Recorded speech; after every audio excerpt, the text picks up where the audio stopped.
Hi friends, मैं नवलेश। आज आप लोग के लिए 9th का दो चर वाले रैखिक समीकरण का एक क्लास लेने वाला हूं, जिसमें 10th और 9th दोनों का सिलेबस सेम है।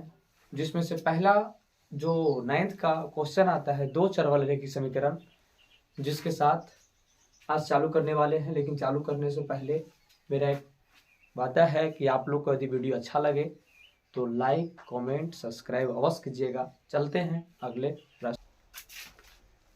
देखो ध्यान से, बोला गया है कि दो चर वाले रैखिक समीकरण क्लास 9 और क्लास 10 दोनों में सेम है, समझा। लेकिन बशर्ते 9th का सिलेबस और 10th का सिलेबस थोड़ा सा डिफरेंट है, लेकिन एक दो चर वाला रैखिक समीकरण है वो दोनों में सेम है। क्लास 10 भी पढ़ो, 9 भी पढ़ो, दोनों का सिलेबस सेम है। बशर्ते यहाँ चालू करने वाले हैं क्लास 9th का छठा चैप्टर दो चर वाले रैखिक समीकरण, जिसमें से पहला लिखाए हैं डिफिनेशन के साथ। ऐसे कुछ पहले जो होता था कुछ पहले लिखा देता था, लेकिन चैप्टर चालू होने से कुछ समय पहले अर्थात उसी दिन लिखाया जाता है जिस दिन क्लास का इंट्रोडक्शन दिया जाता है। जिसमें पहला जो पॉइंट है कि एक चर वाले रैखिक समीकरण किसे कहते हैं। बच्चा को लगता है कि सर यहाँ हेडिंग दिए हैं दो चर वाले रैखिक समीकरण और तुम लिखा रहे हो एक चर वाले रैखिक समीकरण। लेकिन दो चर वाले रैखिक समीकरण एक चर वाले रैखिक समीकरण का दो समीकरण, यदि एक चर वाले समीकरण को लिख देते हैं तो वही हो जाता है क्या समीकरण, दो चर वाले रैखिक समीकरण। जिसमें पहला परिभाषा कहता है एक चर वाले रैखिक समीकरण सब क्या समझते हैं।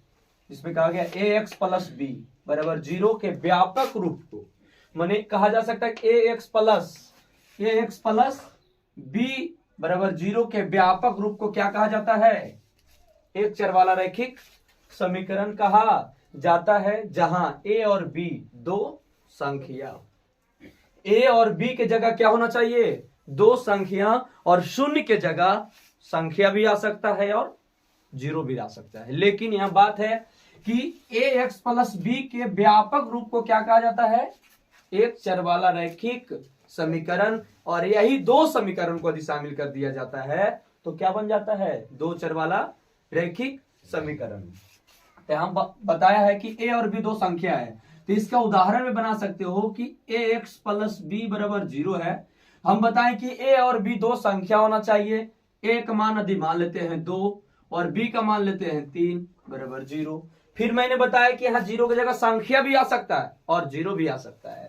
तो यहाँ लिखो 3y, x की जगह x खाली नहीं y भी डाल सकते हो, अल्फाबेट अर्थात चर संख्या में कोई भी डाल सकते हो। चर किसे कहते हैं वो पिछले चैप्टर में मैंने लिखाया है कि अल्फाबेटिकल मान को क्या कहा जाता है, चर कहा जाता है। अचर किसे कहते हैं तो न्यूमेरिकल मान को क्या कहा जाता है, अचर कहा जाता है।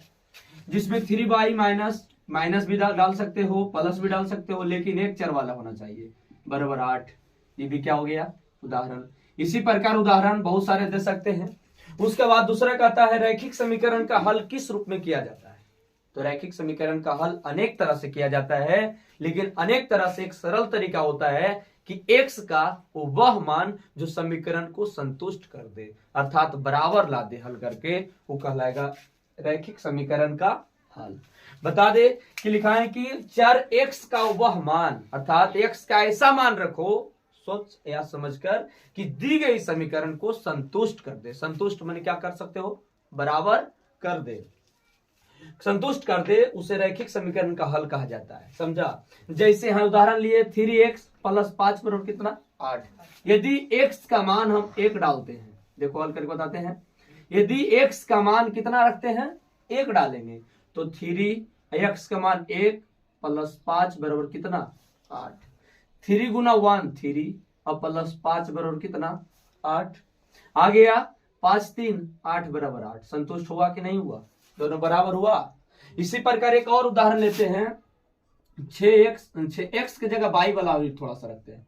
6y माइनस 3 बराबर 6x माइनस 3 बराबर रखते हैं कितना 3।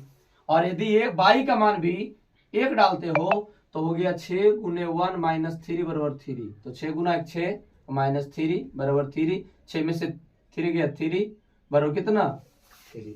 अर्थात संतुष्ट वह मान होना चाहिए चर का जो दी गई समीकरण को क्या कर दे, हल कर दे। ठीक है, इसके बाद अगला पॉइंट है तुल्य समीकरण। तुल्य समीकरण जो होता है, दो रैखिक समीकरण को तुल्य समीकरण कहा जाता है। जैसे मैंने पहले बताया कि एक चर वाले रैखिक समीकरण को यदि दो समीकरण लिख दिया जाता है तो वही कहलाता है दो चर वाले रैखिक समीकरण। तो यहां मैंने लिखा है तुल्य समीकरण।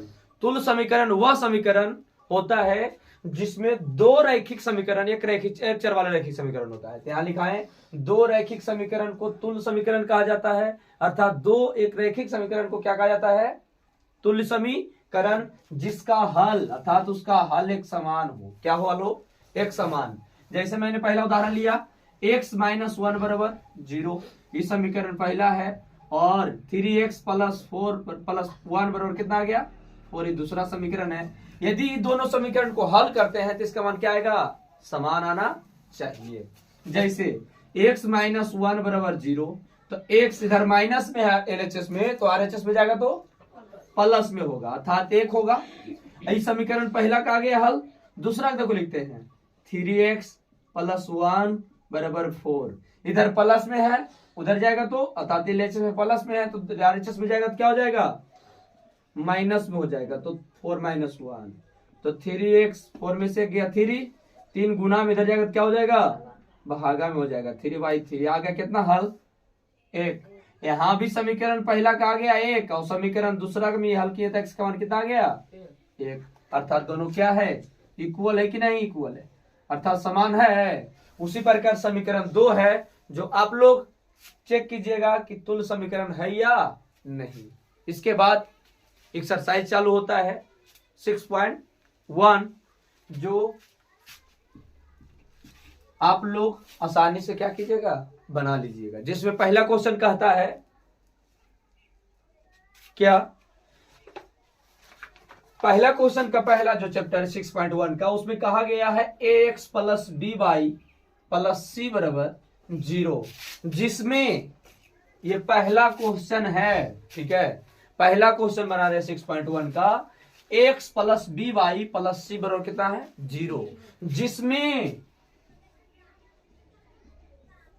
a, b और c का मान पूछा है। क्या पूछा है?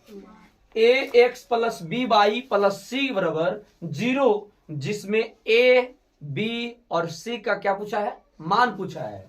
तो सुनो ध्यान से, व्यापक रूप हो गया। तो व्यापक रूप यहाँ a का मान, a, b का मान, तो यदि समीकरण जिसमें पहला क्वेश्चन का 6.1 का 9th में दिया हुआ है 2x + 3y बराबर 4.37, तो इसमें a का मान ज्ञात करना है। तो a का मान, तो x का वाला गुणक होता है a, तो a का मान कितना आ गया? 2। b का गुणक, जो y का गुणक होता है, वही कहलाता है b का मान 3। लेकिन बात यहां है कि c इधर है तो RHS में है, तो इधर आएगा तो क्या हो जाएगा? माइनस में ने, तो -4.37। इसके बाद चलते हैं अगला क्वेश्चन की तरफ से, एक और समझाते हैं, उसके बाद अगला समझेगा पूरा, और बना भी लीजिएगा टोटल।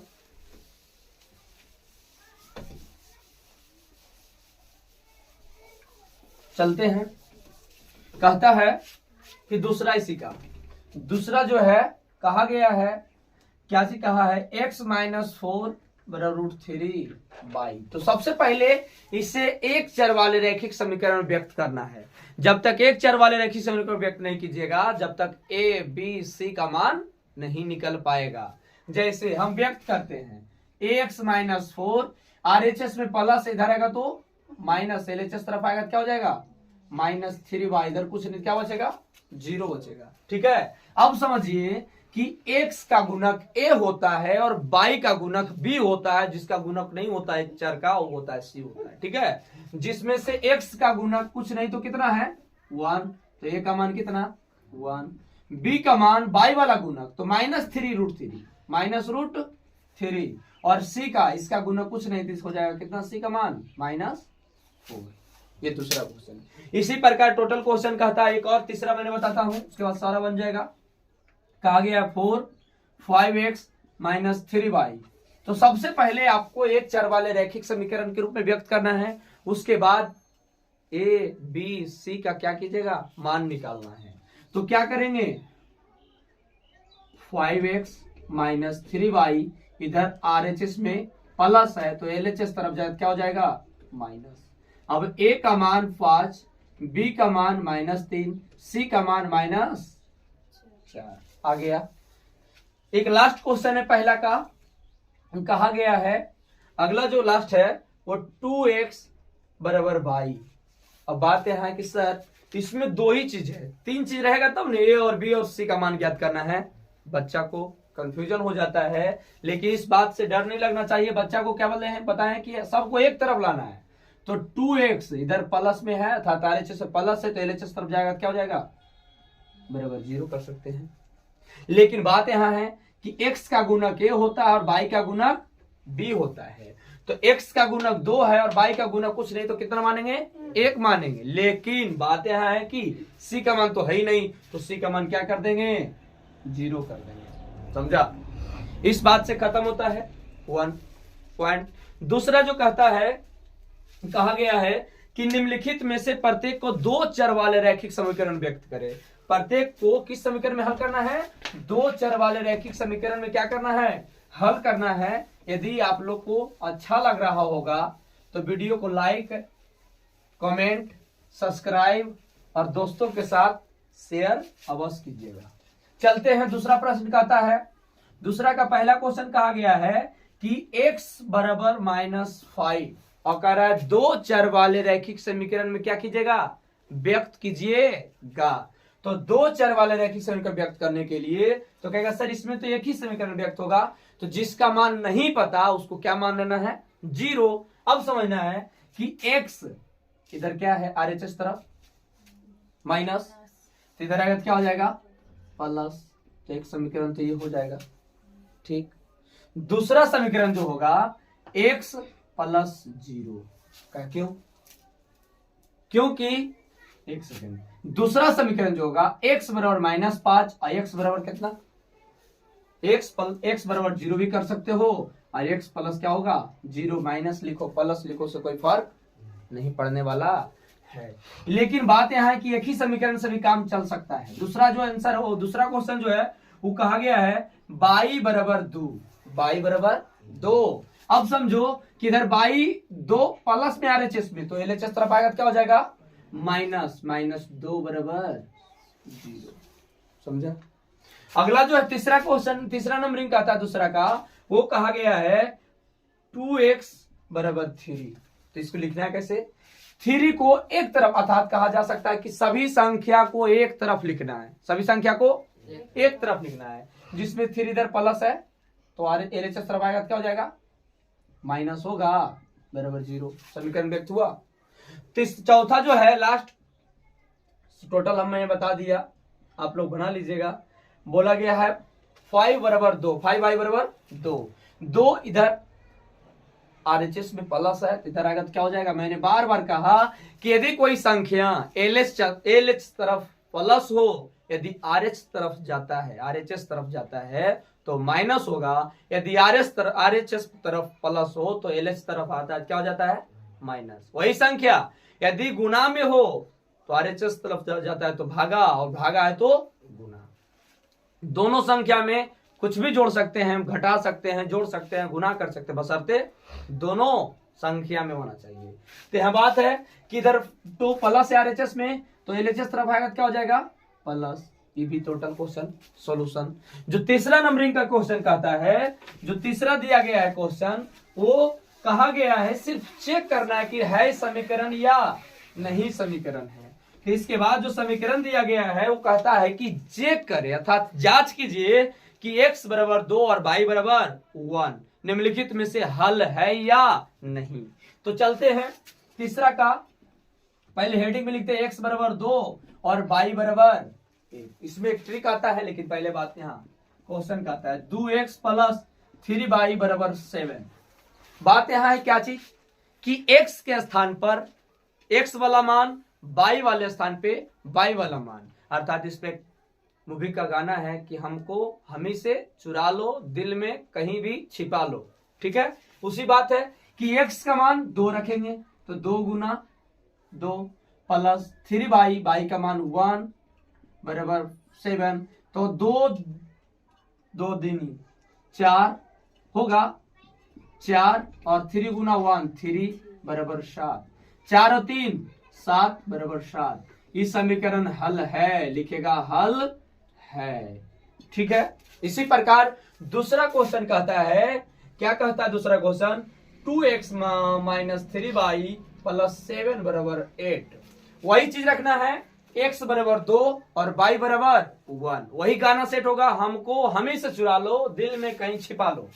x का मान 2, तो 2 गुने 2, 3 और गुने 1 और प्लस 7 और बराबर कितना 8। बेचारा जैसा दिल था x का मान बैठा लिया कितना 2, और y के दिल में 1 था, 1 ने है 1 बैठाएं। उसके बाद सोल्यूशन करेंगे और देखेंगे, यदि 8 आ गया तो कहेंगे है दिल में रखने लायक, यदि नहीं है तो नहीं रखेंगे। अर्थात दिल में रखेंगे तो हाँ लिखेंगे, दिल में नहीं रखेंगे तो नहीं लिखेंगे। 2 दूनी 4, 3 और प्लस 7 बराबर कितना 8। 4 में से 3 गया, 1 प्लस 7 बराबर कितना 8। 7 और 1 8 बराबर 8, अर्थात दोनों का दिल मिल गया, इसलिए लिखेंगे क्या चीज हाँ। ठीक। इसी प्रकार आप लोग एक एक क्वेश्चन कर करके बना लीजिएगा, जिसमें मैं 2 क्वेश्चन सोल्यूशन किया और 2 क्वेश्चन आप लोग के लिए देते हैं, वो बनाइएगा। चलते हैं, कहता है क्या चीज दूसरा तीसरा क्वेश्चन जो आप लोग बनाइएगा। कहा गया है x का मान रखना है 2 और y का मान रखना है 1, जिसमें से तीसरा क्वेश्चन कहता है x 3x प्लस 4y बराबर 9, और चौथा क्वेश्चन जो कहता है 5x माइनस 7y बराबर 3। ये क्वेश्चन दोनों आप लोग को चेक करना है कि दिल में रखने लायक है या नहीं। यदि रखने लायक होगा तो लिखिएगा हाँ, यदि नहीं रहेगा तो नहीं लिखना है। चलते हैं चौथा प्रश्न की ओर। चौथा भी सेम क्वेश्चन है, x बराबर -1 और y बराबर 3। कहता है निम्नलिखित समीकरण का हल है या नहीं। सेम क्वेश्चन है, वही चीज कि x का मान रखना है क्या चीज। पहला जो क्वेश्चन कहता है 4 का 2x प्लस 5y बराबर 13। बात यहाँ है क्या चीज कि x का मान -1 रखेंगे और y का मान 3 रखेंगे। ठीक है। उसके बाद 2 गुना -1, माइनस वाला को थोड़ा सा इज्जत होता है, इसलिए ब्रैकेट से क्या कर दिया जाता है, घेर दिया जाता है, प्लस 5y बराबर 13। ठीक। बात यहाँ है कि 2 गुने -1 -2, और सुनो गलती यहाँ पे है कि y का मान कितना रखोगे 3। ठीक है। तो 15 बराबर 13, 15 में से 2 गया 13 बराबर 13। संतुष्ट है, दिल में रखे लायक है तो लिखेगा हाँ। अगर नहीं रहना चाहिए तो लिखना चाहिए नहीं, लेकिन बात यह है कि दोनों संतुष्ट है, इसलिए हाँ। चलते हैं, का जो था नहीं वाला भी देख लेते हैं। दूसरा क्वेश्चन कहता है कि 2x माइनस 3y बराबर -11। वही चीज रखेंगे, x का मान -1, y का मान 3, अर्थात 2 गुना -1, माइनस वाला को इज्जत होता है 3, और y का मान 3 बराबर कितना -11। 2 गुना -1 -2, 3 3 9 -11। ये भी दिल में रखने लायक है। माइनस जब चिन्ह सेम रहे तो जुटता है, जब चिन्ह दोनों की संख्या समान रहे तो जुटेगा, जब एक चिन्ह प्लस और दूसरा चिन्ह माइनस तो घटेगा। लेकिन बात यह है क्या चीज कि दोनों माइनस में है, और जब दोनों माइनस में रहेगा तो जुट करके माइनस वाला चिन्ह का प्रयोग कर दिया जाता है, तब -11 बराबर -11। तो आ गया, संतुष्ट है कि नहीं, दिल में रखाएगा कि नहीं, तो लिखेगा हाँ। यदि नहीं रखने लायक रहता तो नहीं लिखते। उसी प्रकार 4 भी है, 5 थोड़ा सा बताते हैं। 4 क्वेश्चन तक जो है मैंने सॉल्यूशन किया, उसके बाद मैंने अगले क्लास में मिलेंगे। जब तक आप लोग के लिए बाय बाय टाटा। लेकिन बाय बाय टाटा करने से पहले आप लोग को यदि वीडियो अच्छा लगा होगा तो अपने दोस्तों के साथ शेयर करें और कमेंट लाइक सब्सक्राइब करें। चलते हैं, अगले वीडियो मिलेंगे।